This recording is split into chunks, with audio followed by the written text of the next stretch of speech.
አቶ ሌኩ በቁጥጥር ስር ዋለ።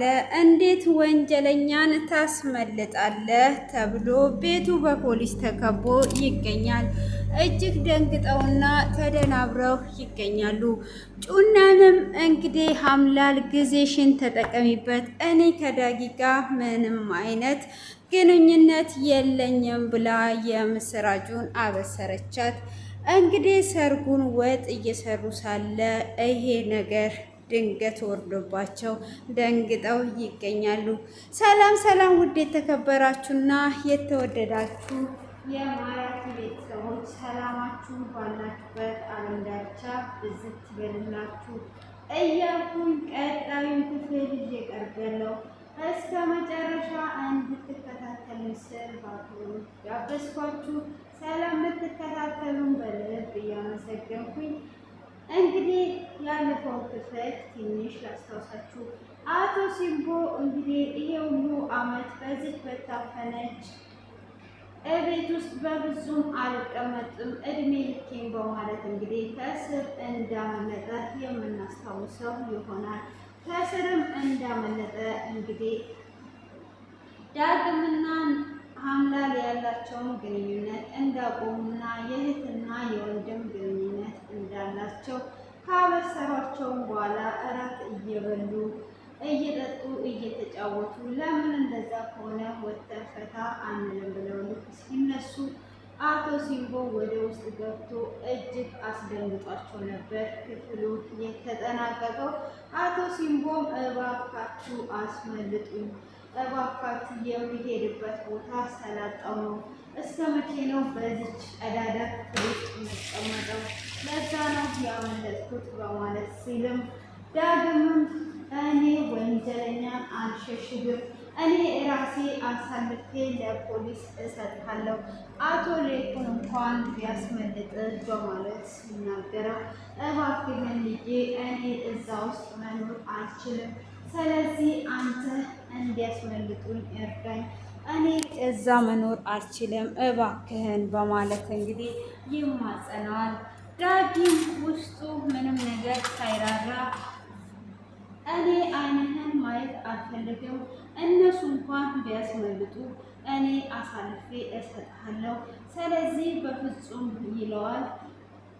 አቶ ሌኩንም ዳግም ተረጋጋ በማለት ሲለውም እሱም በመረጋጋት ካለ በኋላ ምን ነካ አቶ ሲምቦ፣ ስንት ነገር አውርተን ያ ሁሉ ነገር ካወራን በኋላ እንዴት ነገሮችን ታበላሻለህ? ህግን እንዴት ትጥሳለህ? አሁን አንተ ትልቅ ወንጀል እንደሰራ ታውቃለህ፣ ለምን እንደዚህ ታደርጋለህ ብሎ ይለዋል። እባክህን አሁን ፖሊሶች ከበውኛል፣ እኔን እንድታስመልጠኝ እፈልጋለሁ፣ የምገባበትም ሆነ የሚሄድበት የለኝም፣ የዛሬን ብቻ ሸሽጉኝ እባካችሁ በማለት ይማጸናል። በዛኑ ሰዓት ወይዘሮ ዝናሽ በቃ ናሆም በጓሮ በር አስወጣው በማለት ትላለች።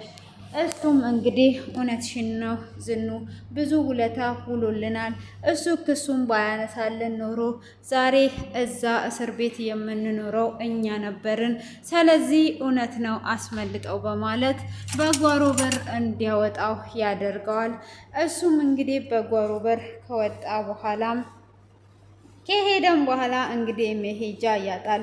እሱም በመንገድ ላይ ፖሊሶች እየፈለጉ ስለነበረ እየተሯሯጠን በጎዳና ካደረም በኋላ ለዳግም ደውሎለት ነበር። ስልክ በመለመን ሰዎች እየተከታተሉኝ ነው፣ አንድ ጊዜ ብቻ ለልጄ እንድደውል ተባበሪ በማለት እሷም እንዲደውል ትተባበረውና ይደውላል። አቶ ሲምቦም እንግዲህ ለዳግም ከደወለለት በኋላ ዳግምም ለምንድን ነው የደወልክልኝ? ጭራሹኑ ያ ሁሉ ነገር ነግሬ አሁን ደግሞ ልጄ ብለህ ትደውልልኛለህ? ለእኔ ምንም አይደለህም፣ ልጅህም አይደለሁ፣ ዞር በልልኝ ብሎ ይለዋል። እሱም ኧረ እባክህን ዳጊ፣ አሁን እኔ ማርፍበት የለኝም፣ ትንሽ ብር ስጠኝ፣ ብር ላክልኝ ብሎ ሲለውም ዳግምም የምንም አይነት ብር አልክልህም፣ ከዚህም በኋላ አንተ ለእኔ አባቴ አይደለህም፣ ዞር በልልኝ በማለት እንግዲህ ይናገረዋል። እንግዲህ አቶ ሲምቦም እጅግ ግራ በመጋባት ላይ ይገኛል። ዳግምም ስልኩን ከዘጋበት በኋላ ወይኔ በማለት በመጸጸት ላይ ይገኛል። እሱም ወይዘሮ ዝናሽ ጋር ገብቶ እግሮቿ ላይ ተኝቶ ምን ሆነሃል ልጄ በሀሳብ ሄደሃል ብላ ስትለውም አቶ ሲምቦ ደውሎልኝ ነበረ፣ ደውሎም ብር ጠይቆኝ ነበር ከዘጋውበት በኋላ እጅግ ተሰማኝ፣ እጅግም አሳዝኖኝ ይገኛል ይላታል። እሷም ለምንድን ነው ካዲያ ስልኩን የዘጋህበት ብላ ስትለውም ያደረገው ነገር ነው። ሆኖም ከዘጋውበት በኋላ አሳዝኖኛል። አንቺ ጋር ስልኩን ከደወለ እንደምፈልገው ንገሪው በማለትም ለወይዘሮ ዝናሽ መልእክቱን ያስተላልፋል። እሷም እንደዚህ እንዳትጨነቅ እንደዚህም እንዳታስብ እሱ የለመደ ነው፣ ምንም ነገር አይሆንም። ስለዚህ አንተ ራስን ብቻ ጠብቅ በማለት ትናገረዋለች። እሱም አሄ ውስጡ ላይ ያለው እመም ብሎ ይላታል። እሱ ጎዳና መኖርን የሚያውቅ ሰው ነው። ስለዚህ ምንም አይነት ነገር አይሆንም፣ አንተ ምንም ነገር አታስብ እያለች እንግዲህ ዳጊን እያጽናናችው ትገኛለች።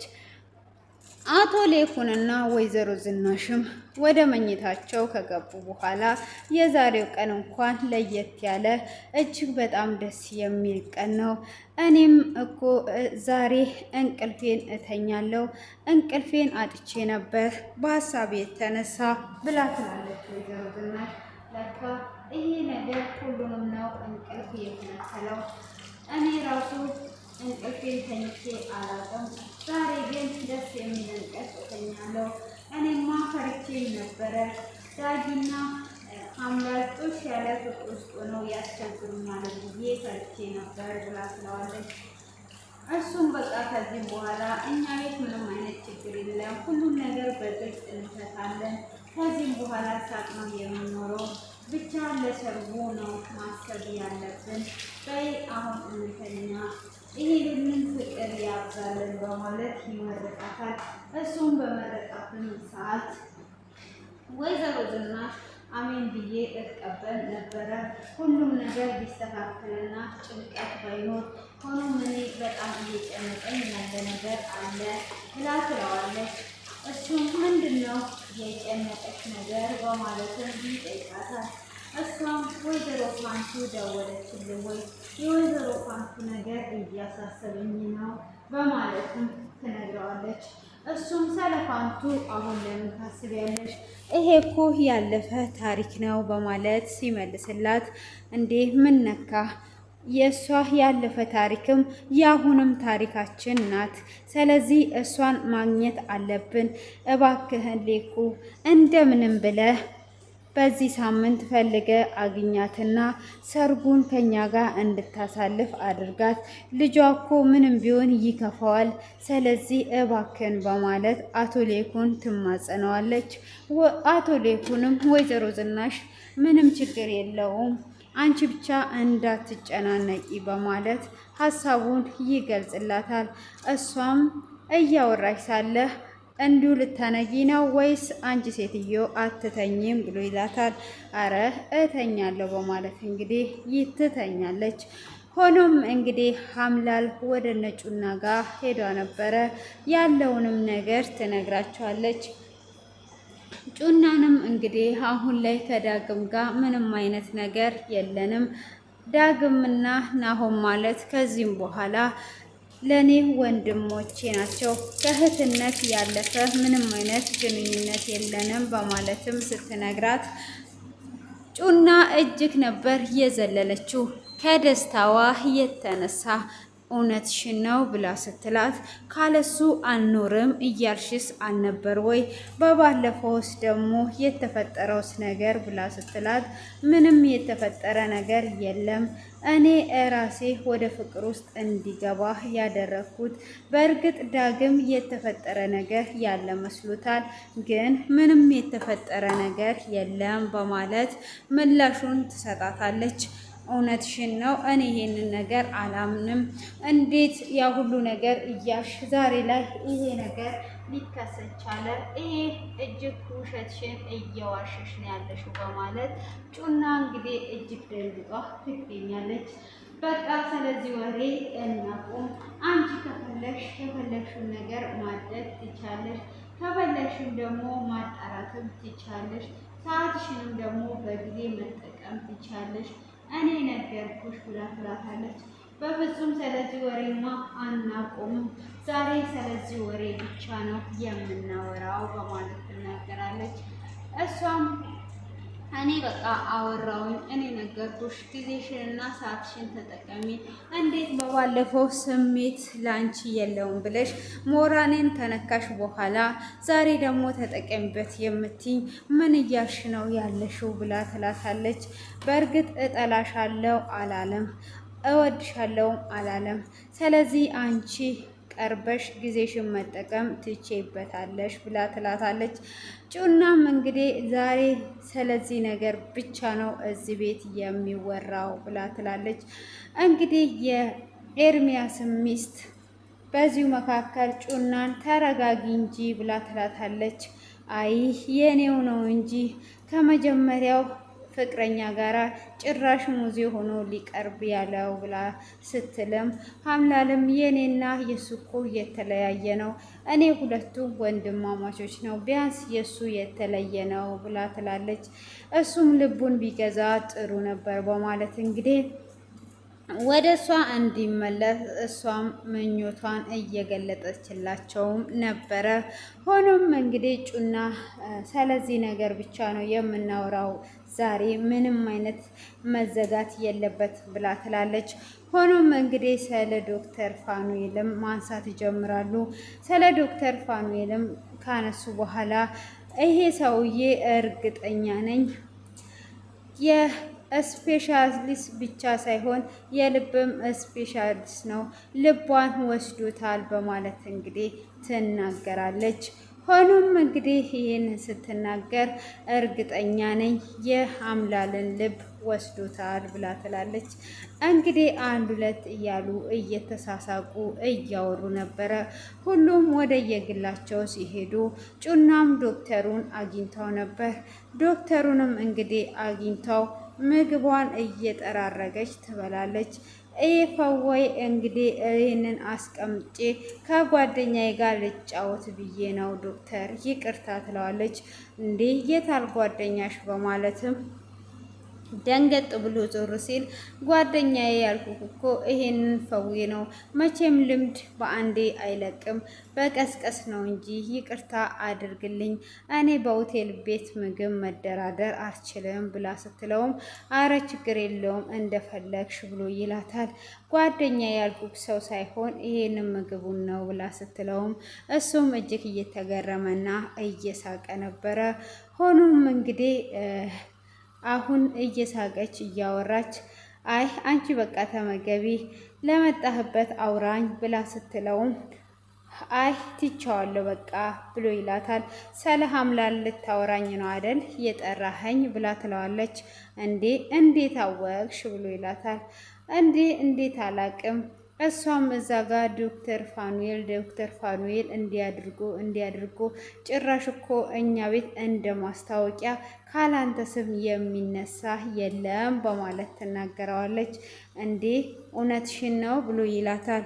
አዎ ሁል ጊዜም ስምክ ሳይነሳ አይሁልም፣ እንደውም እኮ በቤታችን ውስጥ ታትመካል ብላ ትለዋለች። እሱም እንግዲህ በዚህ ሰዓት ሞቅ ይለዋል። እሱም አሀ እንደዛ ነው ካዳ አንተ ልታወራኝ ያልከውን አውራ ትለዋለች። በሱ ፎንቃም እንደተያዘች የሱንም ስም በቀን ውስጥ ሳትጠራ ቀኑን ሙሉ እንደምትጠራ ትነግረዋለች። እንግዲህ ዶክተር ፋኑኤልም እጅግ ይገረማል። እሱ ብቻ ፍቅር እንዳልተያዘም አውቋል ማለት ነው። ሆኖም እንግዲህ ሁሉንም ነገር ትነግረዋለች። ከዳጊም ጋር የተፈጠረው ነገር ምንም ነገር እንደሌለ እንግዲህ ዶክተር ፋኑኤልም ደስ ይለዋል። የናሆምም ሙዜ እንደሆነ ትነግረዋለች። ይሄንንስ እንዴት አወቅሽ ብሎ ሲጠይቃት እንዴ ያንተ ስም እኮ በሁሉ ቦታ ነው የሚነሳው፣ ምን ነክቶ ካል ጦሽ አርጋሃታል እኮ ብላ እያለችው ነው። እንግዲህ ዶክተር ፋኑኤልም በዚህ ደስ ብሎታል ማለት ነው። ሆኖም እንግዲህ ናሆምና ኑሃሚን ተገናኝተው ነበረ። እንዴት ሙሽሪት በዚህ ሰዓት ከቤት ትወጣለች? ከቤት እኮ መውጣት ያለባትም እንደ ሀገሩ ደንብ የኔ ሙሽራ ይላታል። እሷም እንግዲህ እውነትህን ነው ብላ ትለዋለች። እናናዬስ መጣች ወይ ብላ ስትለው እየመጣች ነው፣ ይሄንንማ ከሰማች እሷ ጭራሹኑ እያባባስክባት ነው አይደል ብላ ትለዋለች።